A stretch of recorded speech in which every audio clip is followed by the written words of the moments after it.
Welcome to the top 16, the full top 16 in its entirety, due to all of you greatly supporting these videos through liking, commenting, and subscribing and watching as much of the video as possible, even if you put it on in the background. Through that support, we continue to post this. We're also going to do the full top 8 plus the grand finale in a separate video. Hajime. There can only be one winner, and you're looking at it. Let's go. With tier limit and Spright on the downward spiral, we have Nibiru being used a lot more because Gigantic Spright stops it from being summoned, and Gigantic Spright's not really being summoned as much. Also, Rukalos stops it from being summoned, and with those two cards being down, it's time to put Nibiru back into the main deck. We have Malicious Banishing to come forth and summon for the deck, another Malicious. We have Destiny Hero Dangerous discarding the Ashizu Miller. We're going to negate the Mill 5. I can't believe we're playing the Mills. What is going on? No way. We do have the Denier in the graveyard. Beatrice will be able to send any card from our deck to the graveyard, which is going to be... This is tier limit! It's tier limit heroes in the top 16! I didn't know tier was in the top 16! Let's go! Too bad we're going to get Nibiru before we could even summon our Rukalos. Kit Cal, send itself, come forth and summon Rhino. Rhino, send for the decks of the graveyard, Mill 5. We have to Nibiru on the activation of the fusion, or Rukal will negate. We have to. There's no way. We can't let this go through. This is a 40-card deck. How do you fit everything? You got Shadow, you got Punk, you got Heroes. What the heck? Nibiru, the field before Rukalos gets summoned. Tribute it all. Wipe the field. Giant Rock is here. Big fat token, 6,500 defense. As we're now going to follow up into our Rukalos, which would have negated that Nibiru. So even though we are summoning our Rukalos, we couldn't consistently get it out under 5 summons like regular tier limit was able to do. Denier recycling the Malicious back into the deck so it could banish again for Malicious to go into a Dark. Dark could steal a Dark monster from the opponent's graveyard, but there is none. We simply end our turn. Dark is just, if it's sent to the graveyard, it will add a Dark monster from the deck. We could negate that with Rukalos, which we will. Negate and destroy. Now, the Nibiru could just go even with the Rukal. Rukal sent to the graveyard by card effect will reborn itself only if it was fusion summoned. Now it's not fusion summoned, it's special summoned, so it cannot reborn itself again. Almirage is here. That is going to trigger the Dotscaper from being sent to the graveyard. It will activate to summon itself onto the field. We're going to chain the Shuffler, shuffling it back in the deck before it gets summoned. Not today. We gave up our normal summon. To battle we go, going even with the Rukal. But there's a problem. We gave him a giant 5,200 attack token, and we have no way to stop it. No way to mitigate that damage. We have over 7,000 damage on the field. And this Hollow is too large to summon. Level 9 could not get it on the field. Off the top of the deck, circular, but if we have a Shuffler in the graveyard, this is not a big deal. We have nothing. Absolute. We do. We got Mudora. Let's go. How did Mudora get in there? Mudora shuffle the Mad Lad back into the deck. Despite the Shufflers both being limited to 1, we had both in the grave. Ain't no way. Let's do it. Now we got Nabla.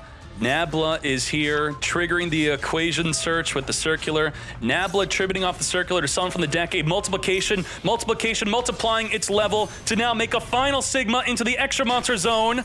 With the multiplication being sent to the graveyard and the Nabla, it's going to be activating to double the attack and give it double attack. And it's going to be dealing double battle damage, 8,000 damage over the Dark. Lethal. That was a pretty good game 1 for the first duel of the top 16. I also got Squamata in the deck. Do we not play hand traps in this? How do we have room? There's no way we have room for anything in this deck. We are going to be negated on the Rhino. Generally, you negate the Kit Cow. But because we open up the field spell, we have this interesting situation where we could summon Kit Cow and use the field spell to pop it to trigger the Mill 5, even if negated. Mathmech, circular, send the Sigma. We're going to discard Mudora to deal with the Sigma by spinning back our field spell. That is wild. Okay. Quite desperate. to get Mudora in the grave. And goodbye to the Sigma. Sigma be gone. We do have multiplication to come forth. From the graveyard, we Shokan the entire field into a dark fluid firewall. Neo Tempest Terahertz. Sending a Sigma from the deck to the graveyard to get boosted up to 5,500 attack. What the heck was that? Now, with this card, we're going to have the ability to send an aggregator from the extra deck to the grave to negate a monster on the field, but not a trigger effect. If it's a quick effect, it also is not going to be negated. Sharon is here, discarding Squamata. Squamata will send a shadow card from the deck to the graveyard. Beast will activate to draw one. Drawing in a Xiamen. This is the perfect negate. It's not quick, it's not a trigger effect, it's slow. So the aggregator being sent to the graveyard, boosting up our Dark Fluid to 8,000 attack, is going to negate. Goodbye to the Xiamen, so we can make a very costly Time Thief Redoer. We have 0 cards in the graveyard. So how do we even fuse with the Sharon? It costed us so much that we can't even fuse with Sharon by detaching it because we have nothing left in the grave. We had to banish the Rhino Heart. There was nothing left. 0 in the hand, 0 on the field, 0 in the grave. We can't do it. It's useless. Oh no. Tear, just like a fish out of water. It just looks so pathetic and sad. Holy moly. Damn, you did get top 16 though. Thank you very much. Let's do it. Maxi preemptively in the standby before that Fenrir gets summoned. Feels so good to Maxi before the Fenrir. Feels so bad when they Fenrir and you have a Maxi in the hand. So make sure you toggle on, hold the left click if you have the proper toggle settings on. And we are Wagoning for the field spell, which we can't even use. Why not make a level 10 Baron to floor? Well, we did get Max Seed, but draw 1 for Baron is maybe a good trade. Bestial plus Battery Man, that's a great play. Battery Man is going to get negated, or is it? If we activate this to negate the negate, then we get to Bestial banish the Thunder Dragon we send to the graveyard, which then triggers its effect, and we're gonna have a great field. This will be a unaffected from monster effects Chaos Angel, which will protect itself from Nibiru. Using Fenrir to banish the Regained and not the Battery Man Solar because it looks non-threatening, but it's actually the key to make our Chaos Angel. With the Roar being sent to the graveyard with the Battery Man, that's going to be banished to then activate to summon a Dark from the deck, now making on our 5th summon Chaos Angel. Chaos Angel on summon is going to banish a card on the field. Okay, we messed this up a bit. This states that if your opponent activates a card that targets a punk, you could then chain draw a card.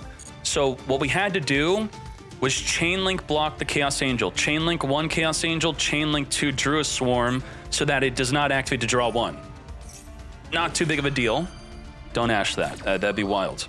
All right. That 1 extra card in the hand will potentially come into play here as we now make a Cross Sheep. Dark's going to be triggered, being sent to the graveyard, grabbing a Hawk. Hawk's going to activate to resummon a Thunder Dragon onto the field. And because we activated a Thunder from the hand, and with a Thunder on the field, we could send it to the graveyard for the Colossus with the Cross Sheep. That's going to boost, well, it would have boosted the Chaos Angel if we had Chaos Angel. The Cross Sheep should have been on the left side. Not too big of a deal, though. And just like that, Nibiru tributing everything but the Chaos Angel. The token cannot be destroyed by battle. The Chaos Angel is unaffected from monster effects. And we have follow-up Thunder Dragon Fusion. Thunder Dragon fusing into the Thunder Dragon Titan. And we're passing because we don't want them to summon a Kashtira onto the fields. The rock is in the way. So much so out of the way, it's killing itself just to, whoa, evil. Oh, God. No way. The Chaos Angel would alone win this entire duel. But with evenly matched, it has to banish cards face down.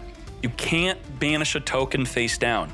So it takes the choice away from the player. They have to banish everything but the token. There is no choice. What if there's multiple tokens? Then multiple tokens stay on the field and evenly matched still banishes everything but the tokens.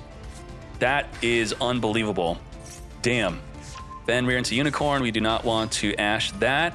We got the Xiamen plus the field spell. It's going to draw a card up to twice per turn. This is too much.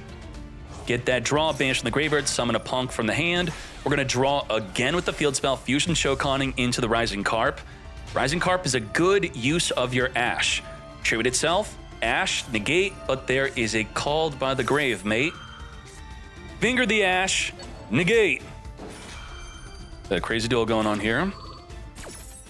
How do we get over a 3900 token? Very easily. The Fenrir could activate, banishing it.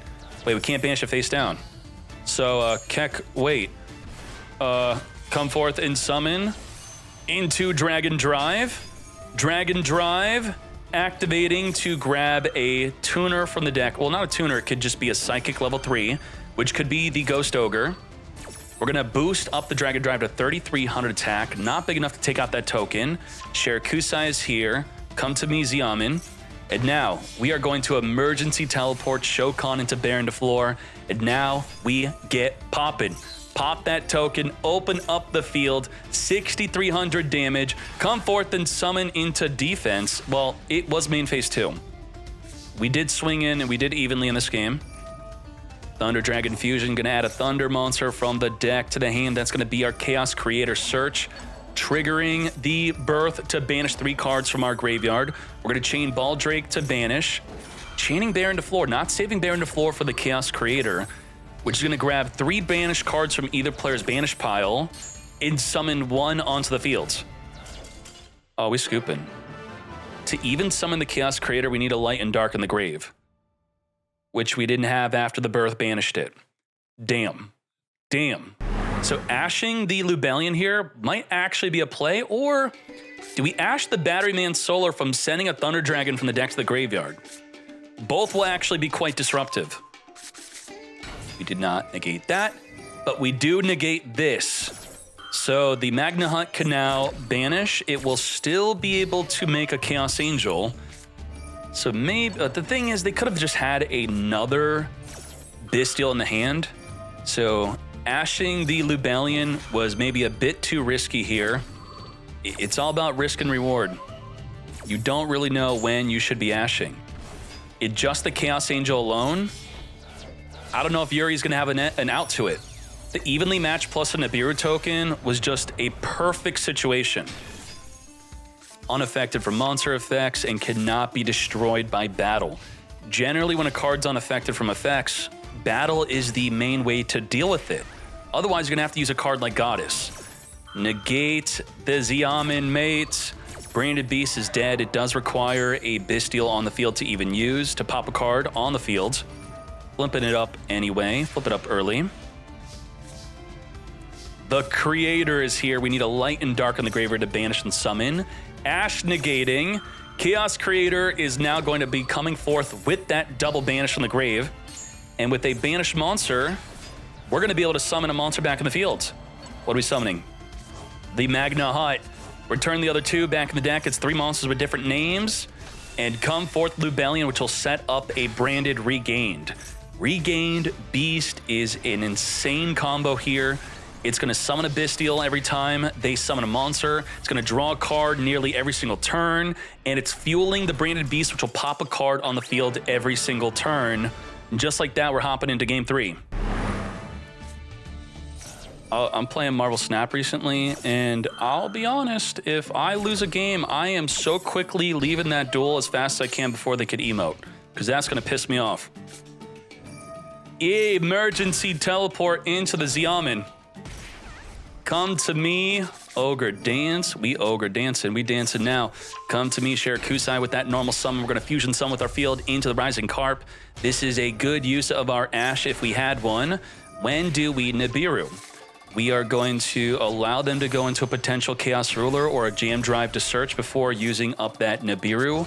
I mean, we had enough to do it. 1, 2, 3, 4, 5. Now we are Nibiruing before he could summon a PEP, the Psychic End Punisher, which would be unaffected from the Nibiru. That was the moment. But now there is a follow-up Protos. Protos declaring dark monsters cannot be special summoned.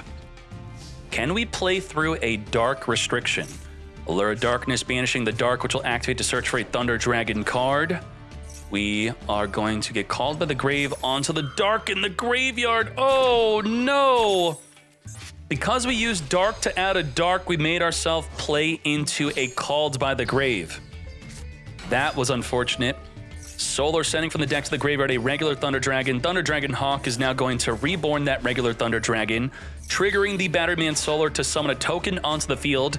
As Thunder Dragon discards to grab another Thunder Dragon, we can't summon any dark monsters whatsoever. Adding back the Hawk, if I look at the extra deck here, what we can't summon Access Code Talker, can't summon Unicorn, we can't summon Dark, can't Masquerena, we can't summon Chaos Angel. The Thunder Dragon Titan is summonable, but the Thunder Dragon Colossus is not. Completely locked out of most of our deck. We're making a Soldier of Chaos, which is actually very good. It is untargetable and indestructible by card effect. It could still be destroyed by battle. Well, that token is in fact bigger. We're going to use the field spell to banish a punk to summon a punk from the hand to then search and then draw one with the field spell. And with the Foxy Tune, if we even have more punks to summon, that could trigger the field spell again with a newly summoned punk to minus its life points to draw our second card this turn. Asa reborning the opponent's Max C, discarding an evenly match into a Xiamen, tribute summoning for the Unicorn, grabbing a Birth. Birth could birth a Fenrir onto the field if we have one in the grave or banish. Shokan into Chang Ying, reducing the entire field per card that is banished. Protos is activating, declaring Dark again. On attack, banish the Chaos Angel from the extra deck face down, triggering the Chang Ying for non-target banishment of the Blackluster Soldier. And this is not looking good. It is not quite lethal. We do have another turn, but again, we can't Hawk in the Dark, then send to the graveyard for a Colossus. The Protos. Why is this legal? What the heck is going on? Konami, hello, wake up. You're banning cards like Rongo and Bish Balkan, which no one is summoning. I love dinosaurs. Yes, let's get Dinoing. Into the Max C, cross out Designate, negate.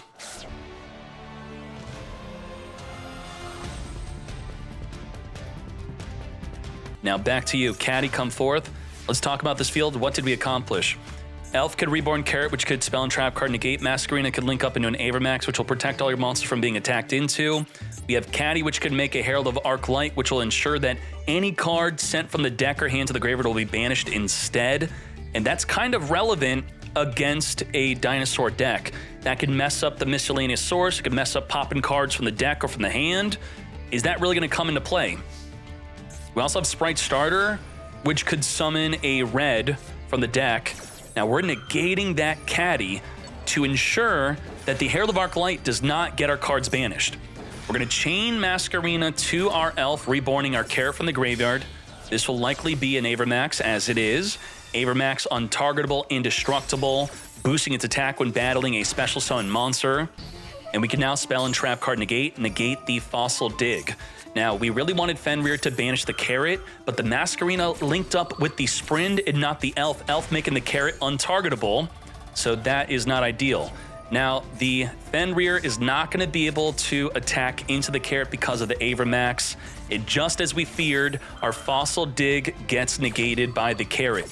That is what we definitely wanted to not happen. Now, to avoid that, the first thing we could have done in main phase 1 was activate Fossil Dig. If you activate this in main phase 1 right away, it's impossible for them to get Elf onto the Carrot onto the field. It just doesn't happen. It's only during the main phase, and you have player priority to make the first action. And that includes a voice, and that includes setting a card. If you set a card and they have toggle on with Elf, they could reborn Carrot and it's too late. So the first thing you want to do, activate the Dig, and then it's in the clear. Let's go. Because we didn't, our turn is done. Straight to battle phase. Boost up the Avermax. We do not want the Fenrir to banish other cards in the field, even though we have the red to negate. We do not want to waste that up. Frog into Ronin Totem. This is with the new ban list. The Frog has been limited to one. One Frog. Reborn the Caddy. Caddy's going to wait for the opponent to summon a monster. Then it will activate to set up for a Herald of Arc Light. Summoning that Fenrir, triggering the Caddy, which will trigger the Fenrir to banish a card in the field. The only thing we could banish would be the red. Or the Elf, that is. Elf and red are the two targetable cards here. Did not use red to negate the Fenrir. So we're saving red to negate something else instead. Shokan into Herald of Arclight, and just like that, any card sent from the hand or deck to the graveyard will be banished, and we can negate anything. We can't attack with a Fenrir. All of these cards are protected by the Avermax. What's the best way to out the Avermax? Probably a Goddess, or something that's 3,000 attack or higher, plus a negate. So if you can negate its attack boost and then go in with another monster, that's good. But then it has its other effect. When sent to the graveyard, it could spin a card in the field back in the deck. Insanely powerful Avermax, protecting all the tiny monsters. And just like that, we hop it into game 2. Hopefully we see some good Dino plays soon. Raptor and Baby. Fenrir, we didn't get the Maxi off early. We're not imperming. Now we're going to Maxi in response to that Beaver summoning the Angler, and that's going to completely end their turn. We could choose to use Impermanence onto the Fenrir preemptively. Ash to negate that Maxi so that we could special summon freely. Not happening. Focus it up, as we are now going to, in fact, use that Impermanence to disable the Fenrir. Fenrir eating an Imperm is crazy. Pankratops cannot be stopped by Impermanence. It will be able to pop any card on the field. Scrap Raptor, unfortunately, getting negated. You can target a card you control, destroy it, and then when destroyed, you could search your deck for a Scrap Chimera. Then you could additionally summon the Chimera into the Raptor. All of that has been stopped. Ovidiog is going to have to deal with another Max C. We are maxing right now. Maybe it's something we wanted to preemptively do in the draw phase to play around a Spright card that summons before, that does not start a chain link, that is. Also plays around Triple Tactics Talent. But this way, it forced him to commit with the Beaver that he's not going to have next turn. So it's a risk versus reward. Pop in the Baby. Baby activate when pops, summoning an Oviraptor into the Miscellaneous Source.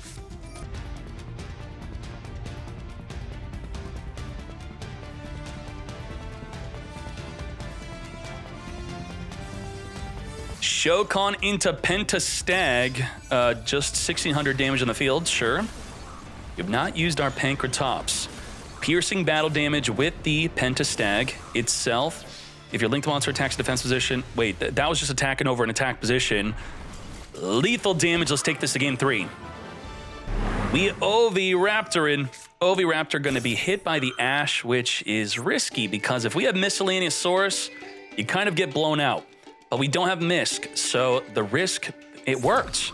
It just, you generally want to save Ash for the Miscellaneous Source, summoning a monster from the deck. Unbelievable. Well, so much for that. We got Dupe Frog to replace the second copy of the Swap Frog, Imperm negating the Jet with no carrot. We cannot dodge that negate. Middle column negated as we Shokan into the Sprint. Sprint's going to send an Angler from the deck to the graveyard. Ash is going to negate. Link this up into Gigantic Spright. Imperm is going to negate. Sprint negated, Gigantic Spright negated. Gigantic Spright losing its attack boost, so not able to swing into the Oviraptor here. And unfortunately, dinosaurs do not draw into any play. We're going to make a desperate Donner Dagger for hire, popping itself, plus the Gigantic Spright. Setting a call to the grave with a Beaver in the hand. There's no Beaver in the grave to banish to negate. We are going to Bestial Magnahut, getting rid of the Oviraptor, activating to search for a dragon during the end phase. Beaver into Beaver, Shokan into Elf. Elf is going to reborn from the graveyard our Jet, but the call to the grave is going to finger the Elf and negates. That takes out our main phase as we now enter the battle phase, swinging in with our Elf and Magnahut. End phase searching for a Druid Swarm. Now, the Elf during the opposing turn could special summon the red for a monster negate, but it's not really necessary as Soyon Dinosaurs has no play. We're going to Maxi draw 1 off of that summon of the red. Maxi and Maxi. Normal summons the Maxi, game 3 of the top 16, because we have given up. It is over. To battle phase we go with 7,600 damage on the field, attacking over that normal summoned Maxi. Lethal damage. That is so unfortunate. We never got to see dinosaurs cook. Fenrir did not maxi before the summon. You gotta toggle on and then draw phase do it. Exclamation mark toggle if you want a video on the best settings to set that up. We are Scareclaw. Interesting. Light Heart, search from the field spell. Field spell will be searching for a monster. A rival will summon a monster from the graveyard. With 3 monsters on the field, we're gonna make our ultimate boss monster, the Tri-Heart. Now we want to max C after special summoning 1, 2, 3 times. Negate. We had the negate anyway. Okay. Very interesting, super late max C. The way it's like, they summon Fenrir and you're like, ah, shite. Well, you know what? I don't want them to know that I have max C because it's going to make me look bad. Then they summon again. You're just like, ah, it's just one summon. And then they summon again. You're like, ah, forget it. And then it gets fingered anyway. Shokan into Tri-Heart. Tri-Heart will reborn a monster from the graveyard. It will then also search for another Scareclaw.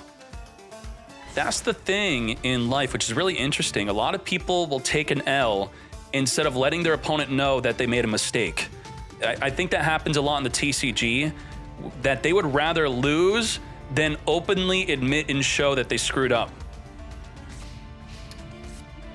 Imperm negating the Fenrir. The Tri-Heart's going to be forcing every monster into defense and being unaffected from any monster that activates from defense.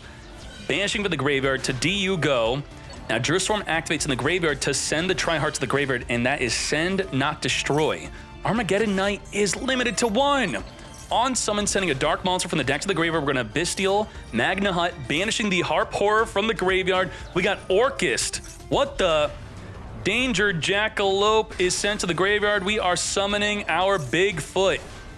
Banishing with our Bestial Sereneer, now making a Chaos Angel, but it's not used with a light monster, so it is not unaffected from activated effects. On summon, it's going to be banishing. Now, if I click on the Chaos Angel, it does in fact show. So that is a good way to see what effects are active. Your monsters cannot be destroyed by battle, but it is affected. So very good tip there. Click on card info, it then takes it off. Okay. On summon, we are banishing goodbye to the Fenrir. Sending from the deck to the grave with the Sereneer. We got Lubellion before it gets summoned by tributing the Druid Swarm. We're going to banish it with our Bestial Druid Swarm.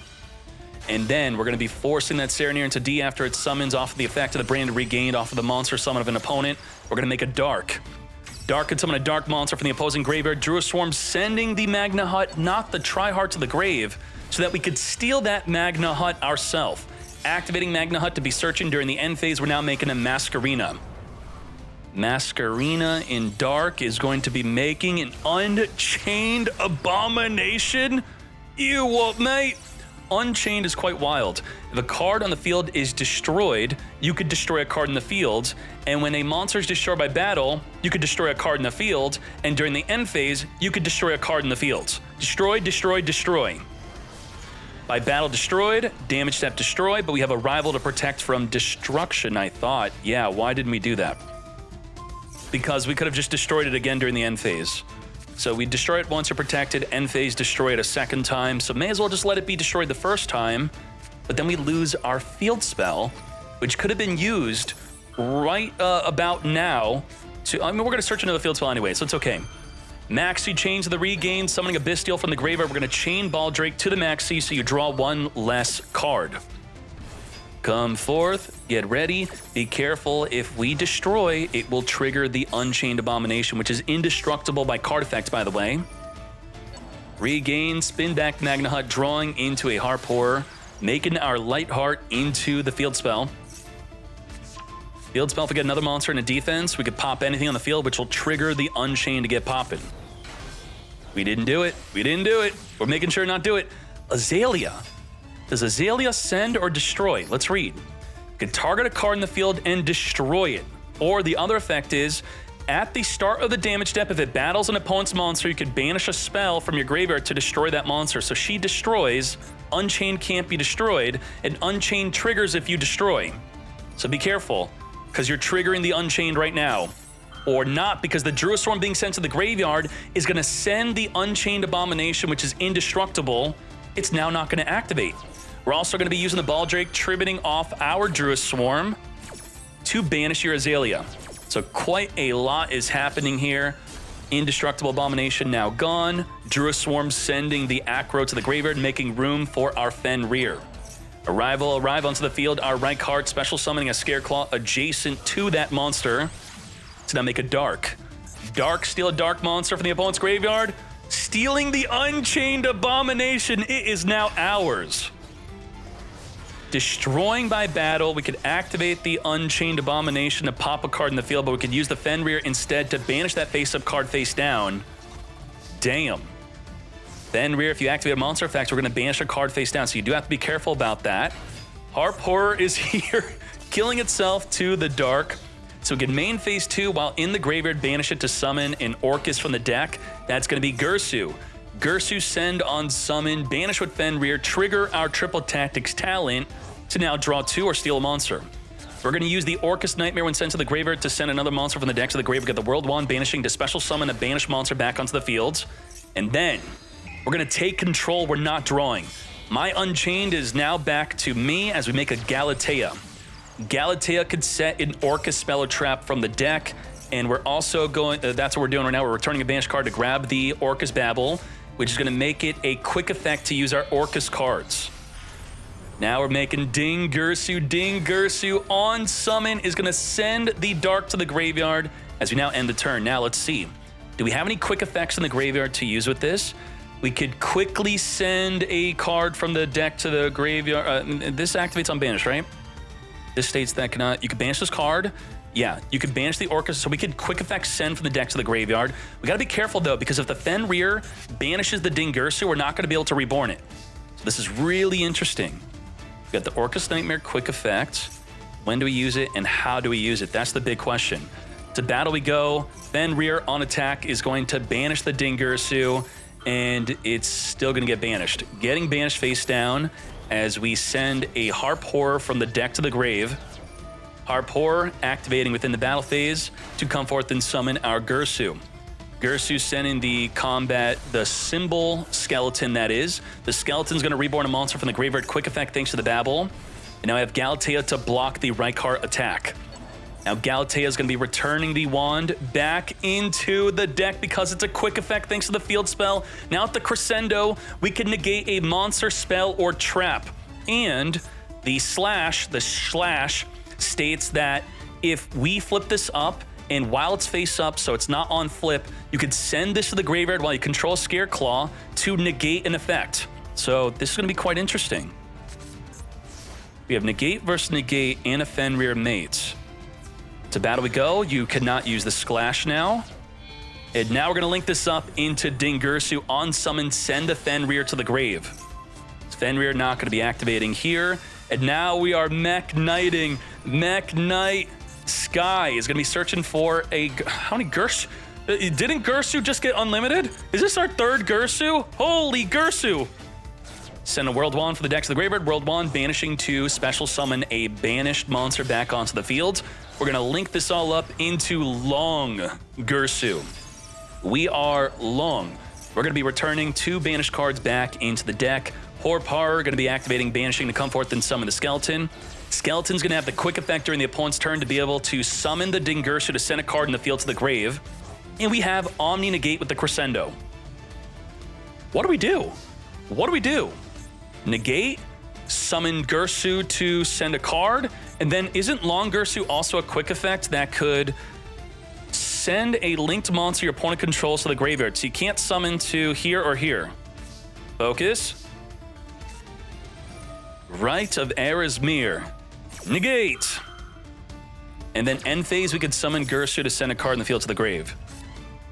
Yes, yes, yes. Holy ORCUST. Holy ORCUST.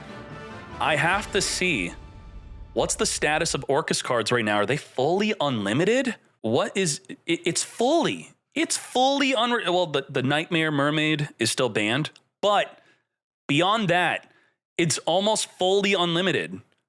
Galatea maxed out, Harp Horror maxed out, Gursu maxed out. That's what I'm talking about. Let's go.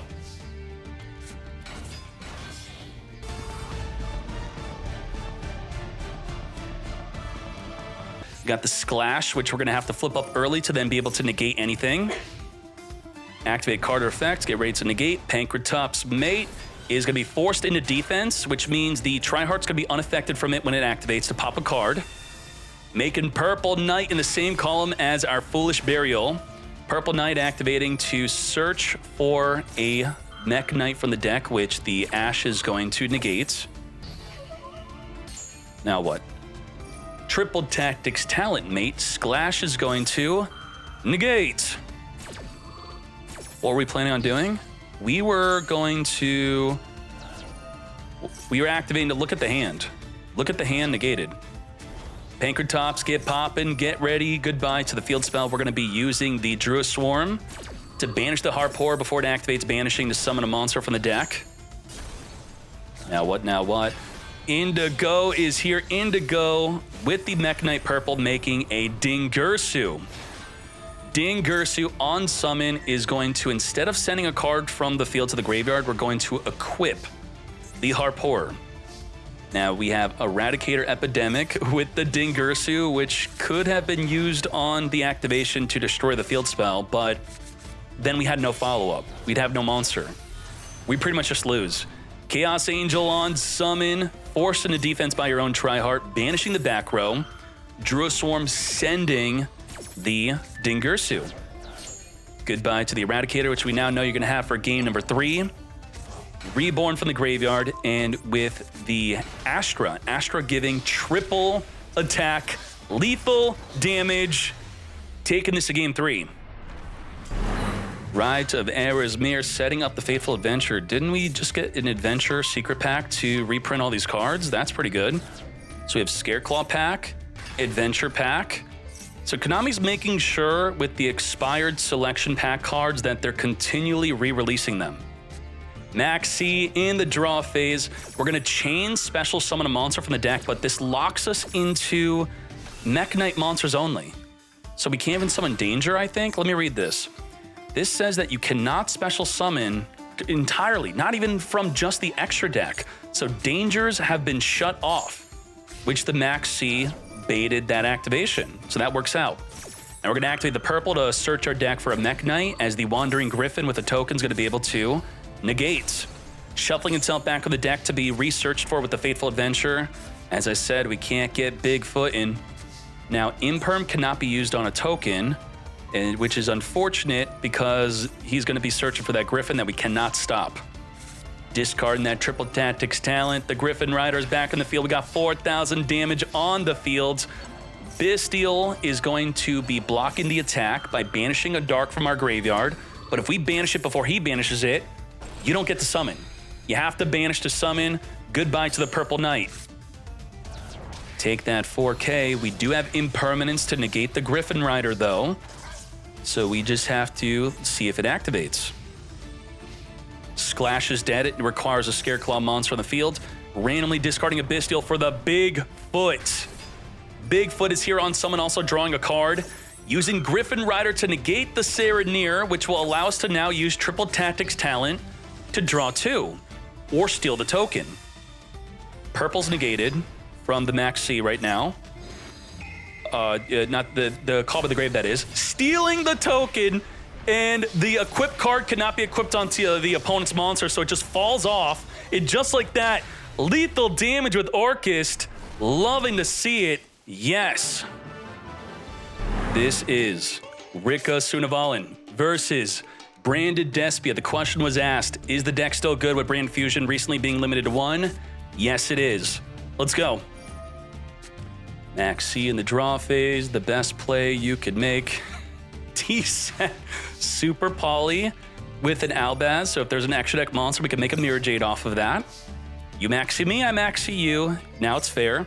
Got the Coliseum grabbing the Borea, which we need a plant monster in the graveyard to summon. We're going to special summon the Princess, play a Con over the Coliseum. Con will be grabbing ourselves a Glamour. Glamour could tribute a plant to search for a plant, but we're not tributing. We're just going to be searching for Snowdrop. Snowdrop is going to be tributing a plant to, actually, yeah, we are. Snowdrop is summoning and summoning a Borea, and then we're normal summoning the Loki. All under Max C. We are cooking. Loki into the Dryas. Dryas on summons, going to be searching our deck for the Sunseed. Sowing. The the Sunvine Swallowing that is. It's going to be summoning the Twin. Twin's going to summon the Loki from the graveyard, all under Max C, and there's a Nibiru. The thing was that when Tyr and Spright were more popular, it was safer to take the Max C challenge because people were not playing Nibiru. Nibiru gets stopped by Rukalos and Gigantic Spright, and now that that's less popular, everyone should be playing Nibiru again, almost everyone. So you're going to have to fear the Max C. Respect the Max C. We're going to super poly it up, discard a card, fusing with the field. With the field, we are using the Albaz and the Melius to make a Mirror Jade. Mirror Jade is non-target monster banish. Loki being reborn off of the Melius. On the summon, we are going to be banishing the Snowdrop before it can activate its effect to change the level of all our monsters. Now we're linking this up into Jasmine. Jasmine could tribute the Loki, but it can't because the Nibiru is here. Nibiru tributing off the entire field. A fat token, 3100 defense. Albaz being summoned during the end phase to fuse with the light token we gave them. Light plus Albaz making the Dark Albion. Albion discarding to now fusion Shokan into Lubellion. Dark monsters make a Light Lubellion. Light monsters make the Dark Albion. Now, the Lubellion's going to be fusing with the Fields or Banishment and also the Graveyard. Spin it back into the deck for a Furious Dragon. Furious Dragon can pop a card you control plus a card on the opponent's field. Goodbye to the Impermanence. Branded in white, setting itself back onto the field as the Branded in High Spirits, recycling itself back to the hand. Just like that. I think Rika is done. We got Furious Dragon taking up the Con, open field, goodbye to the Jasmine. Now, we go to game 2. We have no hand, good hand trap. Bestial against a Rika Sunabalan deck. Probably not going to be disrupting much.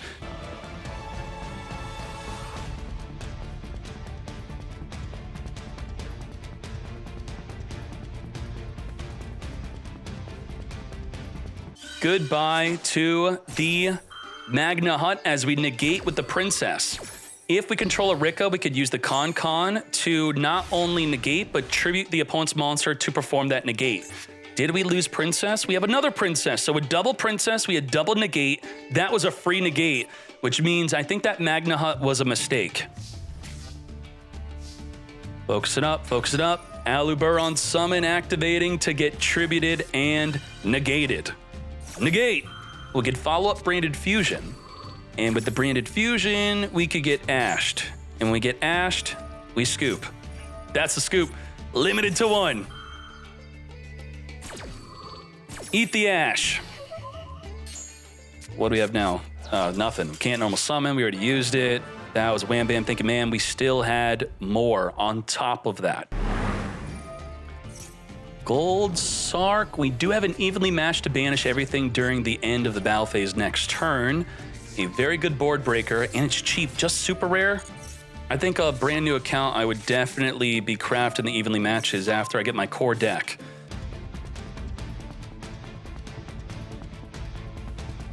Now, notice the subtlety here that we are playing around Ash. We see that Ash doesn't exist, but we're not giving any opportunity to use Ash. So purposely not searching and not using Branded Fusion.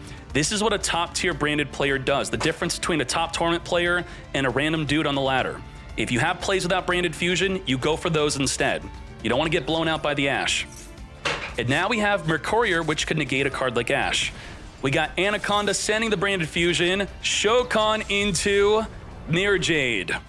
Non-target monster banish. Rinbrum, if an extra monster activates, we could negate and spin a card back, which could be chained to our own card. We have Retribution, which could negate and affect a special summon. And this is the big evenly match, banishing everything but the Mirror Jade. Non-target monster banish, get rid of that pedal before it activates, searching for a Rika. That ends the turn.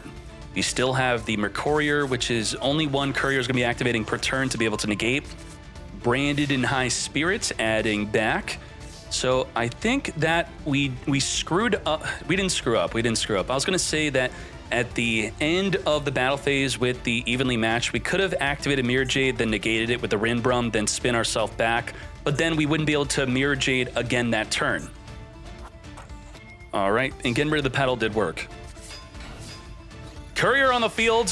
What the heck? It actually does activate on the field. It activates on the field or in the hand. So just for battle damage, getting a Mercourier out, that is quite interesting. Mirror Jade essentially negating the normal summon, which again, completely screwing their turn. And just like that, branded Despia taking game 3. Very well done. Top tier branded player. This is Dragon Link versus Swordsoul. Begin. Ashuna, reveal. We are going to get Nibiru. I really want you to focus on the power of Nibiru in today's tournament. Even if a player doesn't have Nibiru in the hand, pretend that there's a Nibiru in everyone's hand today. This is a big fat Nibiru. Droll and Lockbird's going to become good when Purely comes out. That could be pretty good. Nibiru, the field, just like that. If you don't open up with Long Yun, you get Nibiru. You have to Long Yun into a Baron to floor. But even after getting Nibiru, we have the follow-up Protoss locking him out of Dark. Dragon Link cannot special summon Dark here. And let's see what we can do with that. Lubellion searching for a Dark Bestial. That's going to be devastating. If we wanted to cheat real quick, we could type in Dragon Link deck, and we could type in Dark and also minus off the text here. All the Dark monsters that are popular in the deck are these. So pretty much the whole deck. None of these can be special summoned. None of them. Oh boy, what are you summoning? What's non-dark that you're special summoning? Shokan into Hermetic Seal, which is only activatable during the opponent's turn to spin a card in the field back to the hand. Clap Serpent that cannot be special summoned. Red Eyes Darkness Metal cannot be special summoned.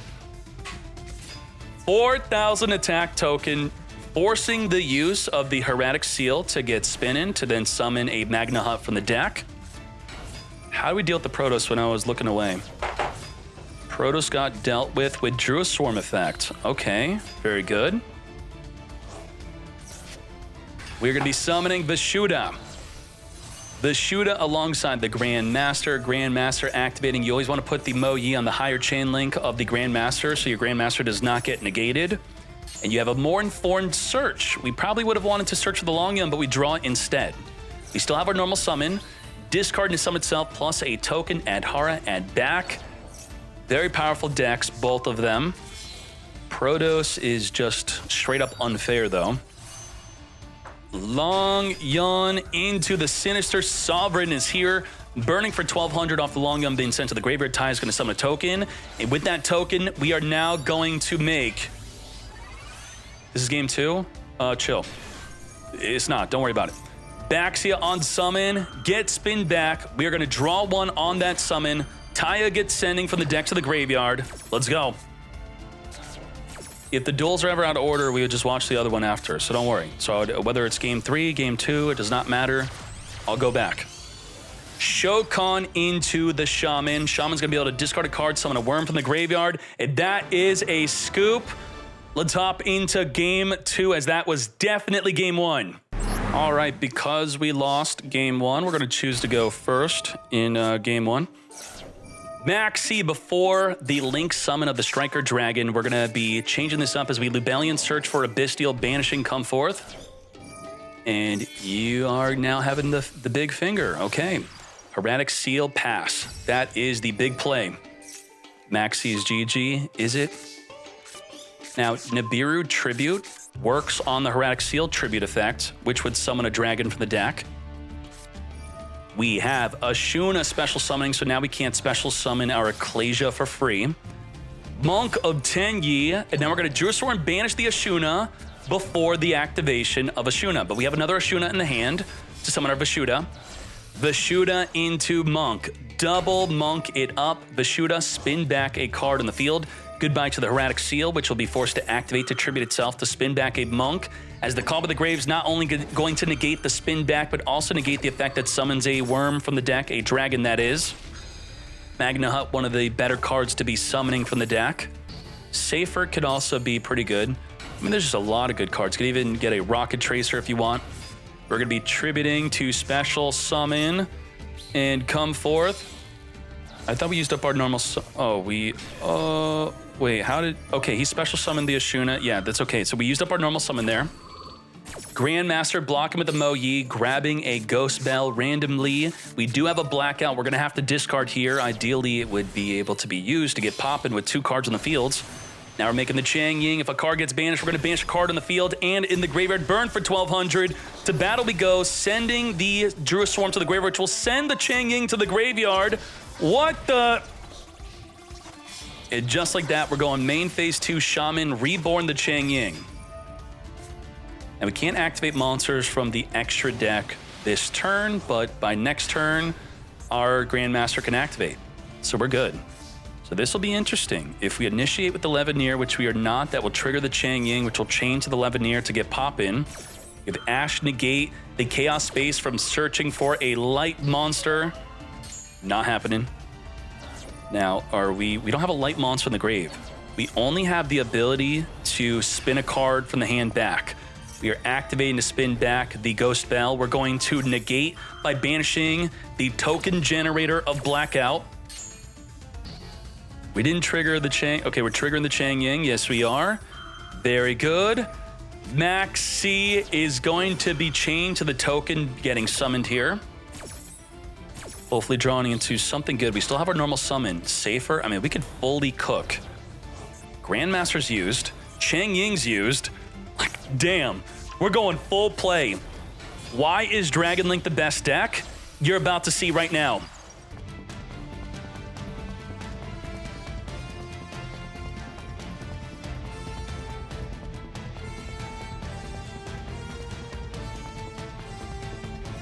Banishing from the opposing graveyard to summon the Serenir to now make a Borland Dragon, which can attack every single monster on the field. Attack number 1, Borland is going to negate the Shaman because when you battle with a non-effect monster, it activates to pop a card in the field. Negate. Goodbye token, goodbye Shaman, goodbye Grandmaster, and 1,900 to the face. And then we still have that quick effect monster negate during the opponent's turn.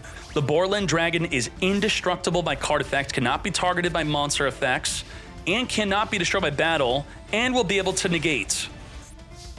Back to me we go, and just like that, Borland negate the Rocket Tracer, reborning the Recharger to make a Borreload Savage Dragon for an Omni negate. Equip that Link monster straight to the battle phase. Lethal damage. Very well done. Very well done. Borland, a lot of people forget that it can attack everything on the fields. And if anyone in the chat tells you to not play Nibiru, they are a Dragon Link player. So let's pretend we have Nibiru right now. When do we Nibiru? Let's focus on when to Nibiru. All right, we could have Ash that because we used up our normal summon. We have the Red Eyes Darkness Metal, summoning the Romulus. So I would say that Ash on that Striker could have been good, but then they have the quick launch anyway to counter it, so it would end up not being that good. Negating the search for a rocket, that worked out, but we have a quick launch to also stop that from being effective. Link this up into Hieratic Seal.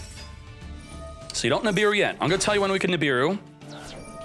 Rocket Tracer, get poppin'. Now they can't summon Baron to floor. They cannot Baron to floor. We keep on waiting.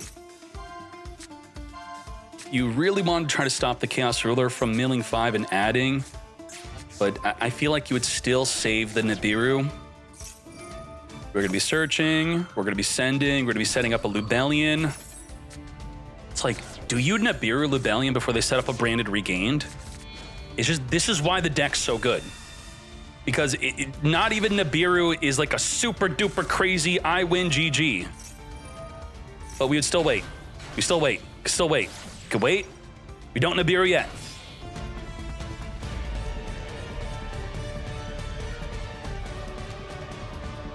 Now you have to Nibiru. Right here. Then you Nibiru. Then the Hieratic Seal still summons a monster from the deck. Levineer is then summonable. It's still a pretty decent Nibiru. Add back Lubellion. Lubellion searching for a Bestial. So this would be after you Nibiru'd, and they're still doing all this. Leveneer gets spinning. And Magna Hut with a Branded Beast. So you probably still lost after Nibiru. And then the Heretic Seal would have summoned. Yeah, but you did the best you could. Beast setting up regained. My Jesus, just like, this deck is so good. You need Maxi and Nibiru. That's how you beat it. Harpy Feather Duster also very good. Damn. Wipe it up. Borreload did not negate. Interesting that we didn't negate that. Branded Beast and Regained are just so good to keep up. How do we not negate that? You must have been afraid of an evenly matched, maybe? Safer being summoned off of the Tribute of the Heretic Seal, spinning back the token. Druid Swarm's going to be banishing the Ecclesia. If we could Masquerena link with the Druid Swarm, we could activate it to spin the token to the grave. And that's exactly what we're doing. Masquerena into Borland, Druid Swarm, send the token. Damn. And we still had Borreload negate, right? We didn't even Borreload. We just had it. Just extra negate, just to let you know we didn't need to use it. Yup. Still had an Omni negate. Still had a monster negate. It just wasn't even close. Surrounder being sent to the graveyard with the Ravine, activating to search for a Rocket Tracer. We have our normal summon available here. Obviously, you would not want to negate this if you had a card like Impermanence. Otherwise, if you had Ash, it is chain link blocked by the Wyver Burster, grabbing the Collapsed Serpent.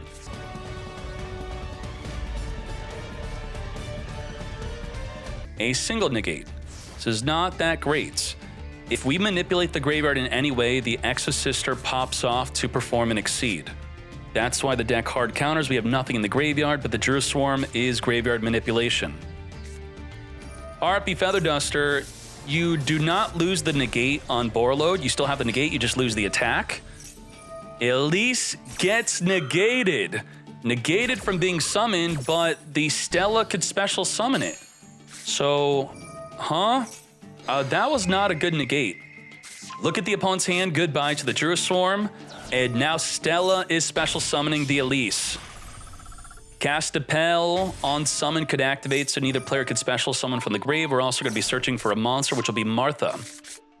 Martha would be a very good negate, but he probably would have changed up his play if the Borreload was active with its negate. We're going to make Mikalis. Mikalis on summon. The turn it was summoned could banish a card in the field or in the graveyard. We're going to be searching for a Returnia to be used next turn. And we are now banishing the Borreload from the field to now make our Magnifica. Magnifica has double attack, activating to banish the Chaos Ruler off the field. Was that a waste or what? Didn't Chaos Ruler banish to summon itself? Did it? So it was going to get banished anyway. We just wanted to do battle damage. So we did lose a banish off the Magnifica for that banishment. The Rocket Synchron is activating to reborn a monster from the graveyard. We're going to chain the Magnifica to make a Mikalis. Mikalis is going to be able to banish a card on the field or in the graveyard, and then Returnia can now banish 2 cards. So we have banish 3 right here. Banish 1, banish 2, and we have our 3rd banish, which we did not use during the end phase. Nothing you wanted to banish, okay. Lethal damage. Hey, Exosister, going second, actually won a game. So it's worth noting, from game 1, the Triple Tactics talent looking at the hand saw that there was 2 Gamma as we spun back the Druid Swarm, and the Gamma only activatable if you have no monsters, meaning if the Mikalis were to activate on that open field to banish a card from the graveyard or even activate on the next turn to search for a card, we knew that Gamma was there. We did not want to play into the Gamma, so very good that we did not do that after specifically seeing them. Let's do it. Maxi before the Link summon, Ash 2 negate, but we have double evenly matched. Now, evenly matched is even better when you have 2 of them because you play through a negate. If they negate the first one, you then use the second one in that same end of the battle phase where multiple chain link resolutions could happen. So for example, on an attack declaration, only 1 chain link resolution could happen, but within the battle step, multiple could happen. So it's important to know what phases of the game where multiple could happen and only 1 could happen. So attack declare is where only one could happen. Also damage calculation, only one chain link resolution could happen. And knowing things like that over time, they do become relevant.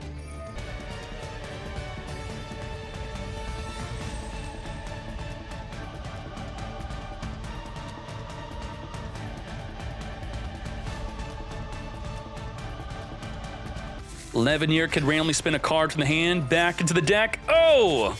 Goodbye to the second evenly. So if we now set up a negate, you can only evenly once, but we're not doing that, so it's okay. It's actually okay. It's so good that we had two evenly because we would have probably had our one evenly get spun back in the deck. Now, despite a pretty good evenly matched, we have no play. That is not good. The Borland can negate a monster.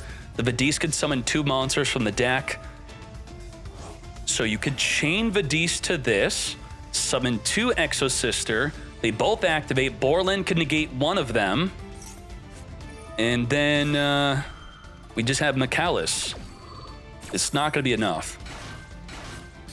Activate, add back to Leveneer, trigger the sisters, Borland negates. Vadis cannot be used more than one. We could just wait for the Mikalis, actually, instead. Castapel being activated, not Asophiel, which would turn off the activation of cards in the graveyard. The Castapel could stop a Lubellion from being reborn from the grave.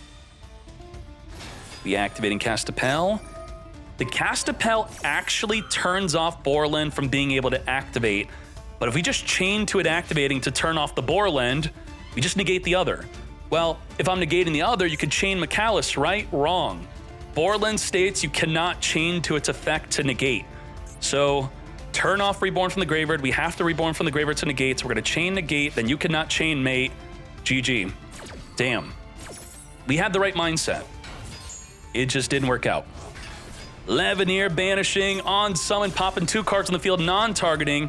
Baldrake banish, come forth and summon. And, this is just game 2. We do have a game 3. Chaos Angel on summon, banishing the Mikalis. That's 10,000 damage on the field, but the Leveneer cannot attack. Now we have enough for lethal damage as we take this into a game 3. Surviving and evenly matched. An interesting interaction with the Vadis and Borland plus the Castapel. I like it. Let's go. Ash negate the Martha. It's as good as negating a branded fusion. That is very powerful, very much devastating. We are going to Zorora special summon a spellcaster from the hand. That spellcaster is negated, but that's okay. Now we're making Mikalis. Mikalis can be used with any 2 level 4 monsters, but it only gets the special ability if you have an Exosister as a material. So we are setting up with the Vadis, ready for the opponent to manipulate the graveyard in any way. Then we could chain the Vadis. Shokan into Striker. Striker search for the Boot Sector launch, which we already have in the hand, so we're not searching it. Banishing for the Darkness Metal. If we chain Vadis, the Darkness Metal could change its mind and not summon a monster from the graveyard. It could instead summon the Tracer from the hand. This is it. We're gonna summon Tracer, aren't we? Yep, so we didn't, got outplayed there. He tricked you. You thought he was touching the graveyard, he did not. MP2 into the Romulus. Romulus activating to search for the Ravine and gets negated. Cross out designate, negate the negate. So this will give us a rocket, which we could then summon with the Boot Sector launch. Mikalis has no effect right now. It's useless. Discarding the Chaos Space, which we could return back the Striker Dragon to draw 1. Absolouter searching for the Rocket Tracer. Boot Sector launching it back onto the field. Come forth, level 4 non-tuner from the deck, get that free draw 1. And then I think we're going to Chaos Ruler, yeah? No, first we're going to Pisty, then Chaos Ruler. Pisty and Striker, make the baby with the Pisty. Always go for the Pisty play if you have that available. Come forth and summon. Pop it itself, grab the Recharger, then Recharger summon. So what we essentially did is we have the same field, but now we have +1, just an extra body on the field. Then we could Chaos Ruler. Mill 5, add a light and dark among this Mill 5. Black Metal, safer into the graveyard. Do we have anything good to add back? Black metal to the hand, that's not going to be a big deal. We're going to link this up into a triple burst dragon, using the Chaos Ruler to reborn itself to now make a Borlen dragon.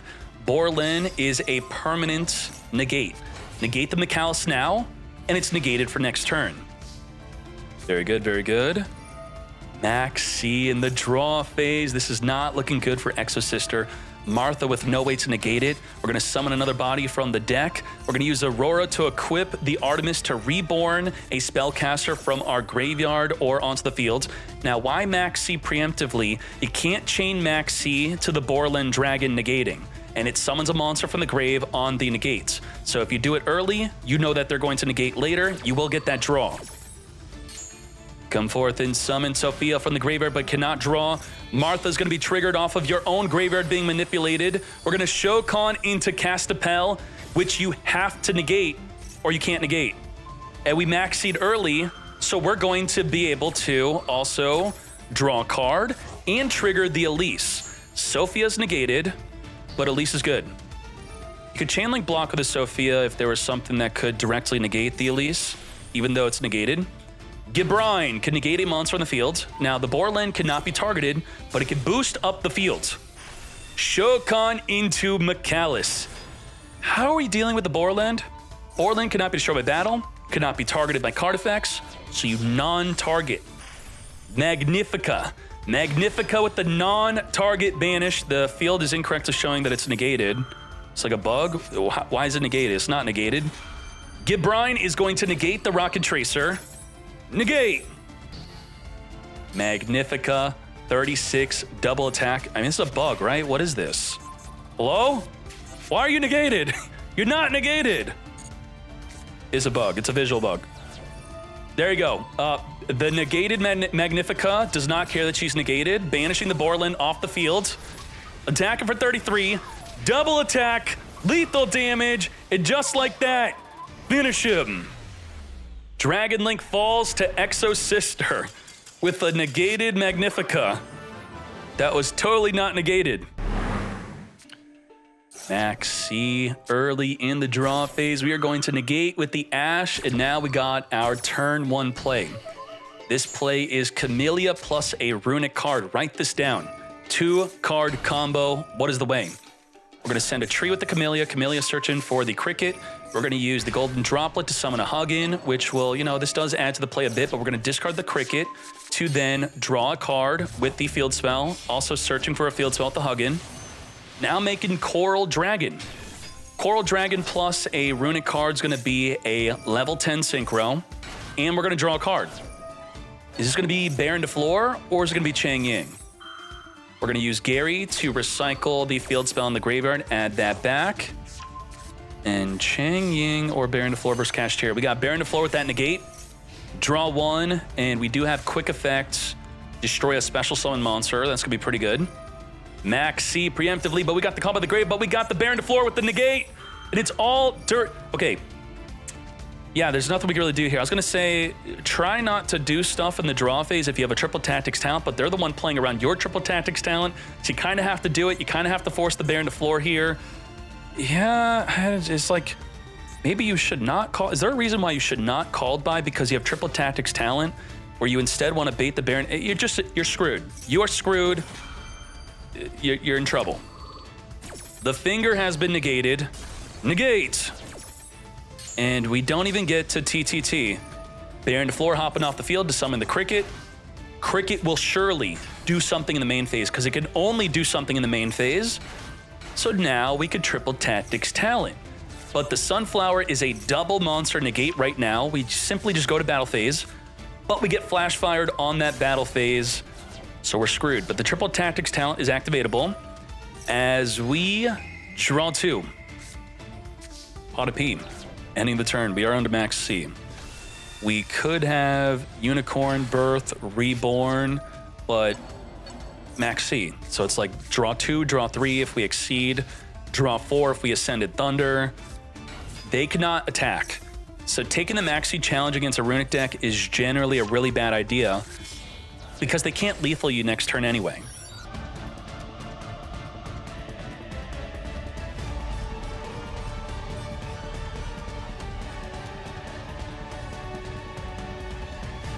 double monster negate, omni negate, destroy a special summon, negate a monster, MEKK-C, destroy a back row, which could actually disrupt the birth.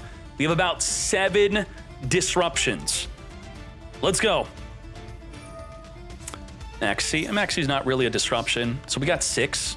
Only 6 ways to disrupt us. Flower, flower, Baron, pop, negate, pop. Let's go. Camellia being triggered off the summon of the Fenrir. Fenrir activating the banish. Sunflower, that's going to be one of our 6 disruptions. We have 5 left. Negate and destroy, by the way. Sunflower destroys on the negate. Borreload Savage Dragon doesn't. Tell me how that makes sense. Pop, so we have only 4 more disruptions here. We have evenly matched. Let's go. Didn't even bother. Didn't even bother. Birth is going to get popped by the destruction. We have only 3 more disruptions here. Only 3. Waiting for the effect activation of the birth, not the activation of the card to destroy. That means that if the unicorn were to search another one, the other one cannot be activated to special summon. And we now only have 2 more disruptions. We have Baron to Floor and Flash Fire. How many cards are in our deck? 7 cards here. Okay. We are flash firing it up. 5 cards left in the deck. Are we going for the deck out since we cannot enter the battle phase? Not quite yet. Baron to Floor, holding on to that negates. Straight to the battle phase, going to be forced to negate with the Baron to Floor mate. And all we're left with is an Ash. Please put Astro out of their misery, -1. Oh my cheeses. Tip into the slumber, banishing off the top of the deck. And just like that, that is enough. It's important to note that with the Runick cards that banish off the top of the deck, they're not activatable unless they have that many cards in the deck. So a card like Slumber that says banish 3 cards off the top of the deck, you can't even use its first effect unless you could properly banish 3. Let's go into game 2. All right, we have Ash. Ashing the pot of E, I think that is a good Ash. And beyond that, we are done.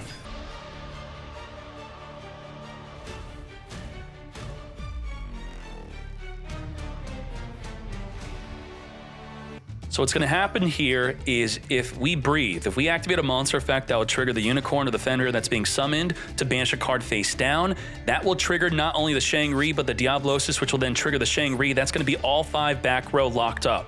So if we just don't activate a monster effect, we don't get locked up. And you think you could flash fire the Shang-Ri? You could, but it will fail because it cannot be destroyed by battle. A card effect, it could detach a material instead.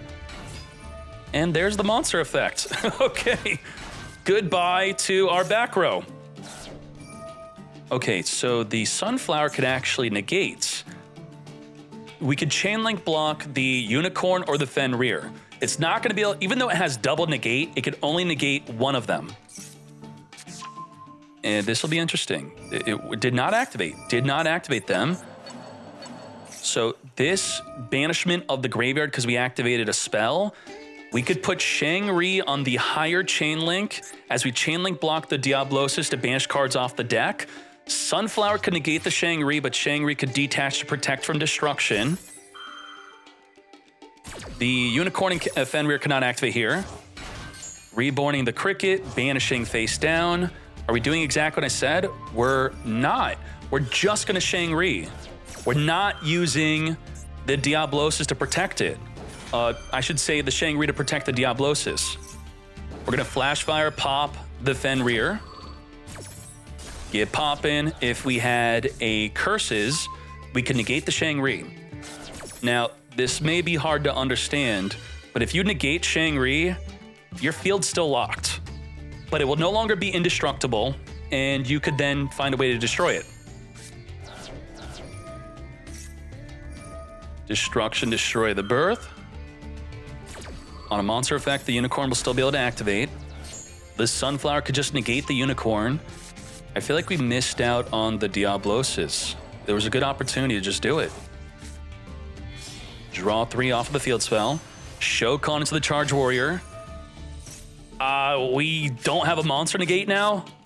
Well, we could triple Tactics Talent, take control of the Shang-Ri, but do we have a way to put it into the graveyard? Can we take it if we lose our back row? I mean, don't we lose our back row? We can't even activate this. What just happened? Oh my Jesus, it's happening. And that's it. The entire back row is gonna be locked up. But with our final activation of our spell, can we make a good play with our monsters? Lock it up. Shang-Ri, lock the final. Spell and trap cards are now completely illegal, and the Shang-Ri cannot be destroyed by battle or card effect. So Baron to floor, also not big enough to take it out. Detach. Okay. What do we do? Oh, Donner. Donner actually outs the Shang-Ri. Ain't no way we just freed up our back row. Unfreaking believable. We destroyed the Shang-Ri 3 times by card effect. Damn. It actually worked. There is a dead shifter in the hand here. Droplet chain. So this has to be resolved and face up on the activation of a spell or an effect of a spell to then banish 3 cards from the graveyard face down. And the Diablosis will only banish off the top of the deck if it's less than the amount of cards banished face down. So Diablosis can't even activate to banish from the deck. It's not like card destruction. Card destruction would force them to draw even if their hand's bigger than their deck. Dispelling off of you randomly adding a card. We're going to be sending it. Birth is going to be banishing 3. Fountain is going to be the higher chain link because we're the non-turn player. So we can kind of counter the Birth here. Birth on the turn player Runick's field. Runick player's turn actually counters the field spell. Field spell will be chain link 1. Birth will be chain link 2, targeting the cards they try to return back. So Birth inherently counters Runick. We have Fenrir activating, searching for the Ogre. Birthing the Ogre onto the field. Ogre searching for a preparation to be used next turn. I don't know if there's going to even be another turn. We have Dark Arm Dragon, which could get poppin'. So before we get popped, pop the Dark Arms. And this is not quite lethal yet. Banishing off the extra deck. Goodbye to the Gary. We have to look at the extra deck here. What do we have left? We don't have any Runick Fusions left. They're all gone. We just have Synchro and Exceed. That's it.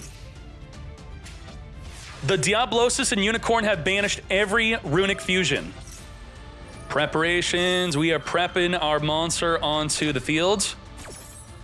As the tip adds destruction, but it's too late to destroy the preparation because now we got Ogre. Ooh, that is the scoop. Wow. You banish with the Diablosis and Unicorn, just get rid of all their fusions, and that's the scoop. Damn. Let's do it. Runick Fountain, we got Dispelling. Make sure when you're playing this deck yourself that you let your Runick Fountain resolve before you chain your Runick spell if you want to use its effect to return cards in the graveyard back, because it has to be face up on the activation of your Runick card. We are tipping into the Slumber. Goodbye off the top of the deck, a Fenrir. We only have 2 of them. Ash is negating the Cricket. We're going to chain Slumber onto our Huggin to trigger our field spell to get drawn. So now we don't have to worry about our Fountain being negated. We get a full draw 3. We do have 3 in there, right? 1, 2, 3. Come to me. Alrighty. Blessing onto the fields. Maxi. Now we are blessing our Cricket back to be usable during the opponent's main phase. If they get any body on the field, we're going to summon 2 bodies from the deck. Now, the Sunflower being stuck in our hand really sucks, but we could bless it onto the field for the double monster negate. This is it. We're going to use the Cricket. Ash is going to negate the Cricket from summoning double Camellia from the deck, or a Camellia plus a Cricket. We're going to chain Flashfire before the Fenrir activates to banish a card in the field face down. Now, since we didn't activate it yet, we could birth it back in the fields. Unless we draw into a destruction. We did not. Bless onto the field. Our Camellia on summon, send from the deck to the graveyard a tree to be searching for a Naturia card to be used next turn. Birth our Fenrir. Fenrir, use all of its effects. Summoning our Unicorn without tributing, searching for a second copy of the Birth. When the second round of Kashtira cards come out, we're going to have more cards to search that Unicorn. forever banishing that field spell face down. And goodbye to the Huggin from the extra deck, as the Huggin on the field returns itself to the extra deck. Now, unfortunately, accept the damage step is the clause of the Kashtira cards if your opponent activates a monster effect. The Unicorn already activated, though. And now we got the Shang-Ri, which triggers the Cricket. Did we know about that? The Cricket is going to be summoned if your opponent summons a monster from the extra deck. Standby phase from the deck. We don't have a Fenrir. We only have 2 copies, and they are gone. Sunflower is here, ready with the negate. Ash is going to negate the Cricket as we chain Blessing to Reborn, I would say Camellia. With Camellia and Sunflower, we have that double monster negate. Sunflower needs to tribute itself plus another Naturia, but the Camellia is going to make it so you can mill 2 cards instead. Kashtira Birth. Should that be saved for the Runick Fountain? I almost feel like it should. Just think about this. You have Fountain, you activate a Runick card, you trigger Fountain, it triggers Birth. Birth targeting the 3 cards you're targeting to put back in your deck. It kind of stalemates it, forcing them to save Destruction. And there's 2 Birth, so if you use Destruction to trigger the Fountain, the other Birth activates, completely countering the Fountain. Shang-Ri, get locking. Yeah, I think saving the Birth for the field spell is the way. But you know, we do see the hands here. And this would be it. Chain 1, target 3, chain 2, target whatever is left, or I guess he was just doing 1 anyway. Shokan to the Coral Dragon. Coral Dragon is a level 6 tuner with using it to synchro with the Gary. That's going to be a level 10 synchro plus draw 1. Ogre looking at the top of the deck. What's interesting about Ogre is the cards don't go to the bottom, the cards don't shuffle. You now know what they're going to draw into. With Baron to floor, triggering the Coral Dragon, we're going to draw into our Ash. Baron to floor, get popping. Goodbye to the Ogre. Battle phase skipped. Now, do we negate Shang-Ri or do we negate the Birth? We're going to use Ash to negate the Shang-Ri, Baron to floor to negate the Birth. Birth could summon a Fenrir. That's what we're doing, right? Negate. It's non-target summon, by the way, so you don't know exactly what they're summoning from the banish or in the grave. And because the Birth can only be used once per turn, we cannot use another copy to special summon. 20 cards off of our deck. We are turn player, so there's no. If you said no to this, you can't then Fountain activate, then chain this to the Fountain. You have that trigger priority window where you have to say yes or no, and because you're the turn player, you're not going to counter it. Get adding, get drawing, get banishing, Shang-Ri locking up the field. There in the floor already used up its negate. So is it going to be jumping off the field, returning itself back in the extra to summon a monster from the grave? Max C, draw off of this special summon. Didn't care to Ash it, by the way. Baron to floor, staying on the field, popping the Birth, scooping it up, does not want to play anymore. We're out. All right, -1 with the 2-1 victory. That is the conclusion of Top 16. Thank you for liking, subscribing, and watching the full video as much as you can. That's why we keep on posting this. On to the Top 8 and Grand Finales. Hajime.